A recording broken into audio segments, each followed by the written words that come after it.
बिस्मिल्लाहिर्रहमानिर्रहीम। स्टूडेंट्स, आज हमने पढ़ना है तनफ़्फ़ुस का अमल या मैकेनिज्म ऑफ ब्रीदिंग कि इंसान जो है वो सांस कैसे लेता है।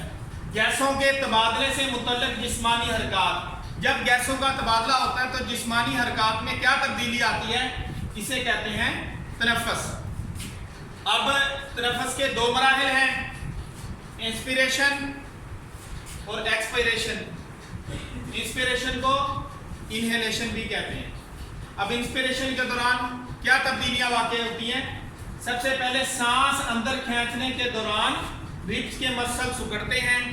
हमारी जो रिब्स हैं वो सिकुड़ेंगी, जिससे रिब्स ऊपर उठ जाती हैं। ये वाला हिस्सा सांस लेने के दौरान ऊपर उठ जाता है। फिर क्या होता है, जो गुंबदनुमा डायाफ्राम है, ये जो हिस्सा होता है ना, इसे डायाफ्राम कहते हैं, जो फेफड़ों के ऊपर दबाव डालता है। जो गुंबदनुमा डायाफ्राम है ये सिकुड़ता है और नीचे हो जाता है। सीने की खला का रकबा बढ़ जाता है। जब हम सांस लेते हैं तो सीने की खला का रकबा बढ़ जाता है।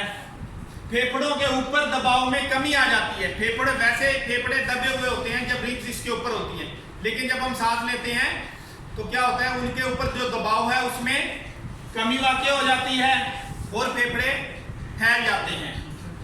इसी वजह से जो बाहर की हवा है ना, वो फेफड़ों के अंदर दाखिल हो जाती है। फेफड़ों में गैसों के तबादले के बाद ना खाली हवा को जिस्म से बाहर निकालना।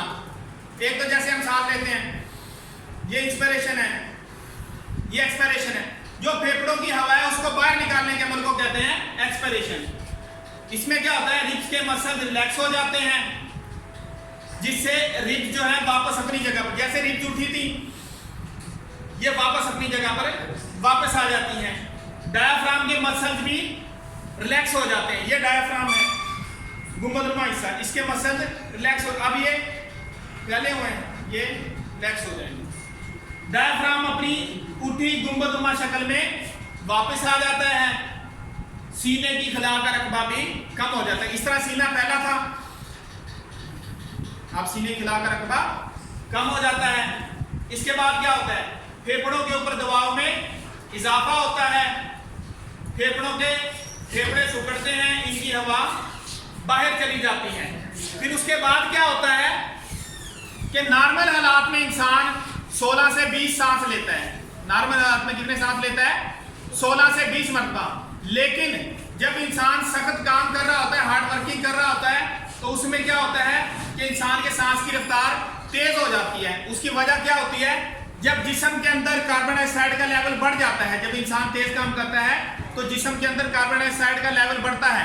जब कार्बन डाइऑक्साइड का लेवल बढ़ता है तो दिमाग के अंदर रेस्पिरेटरी सेंटर है, वो डिटेक्ट करता है कि कार्बन डाइऑक्साइड का लेवल नॉर्मल इर्तिका से ज्यादा है।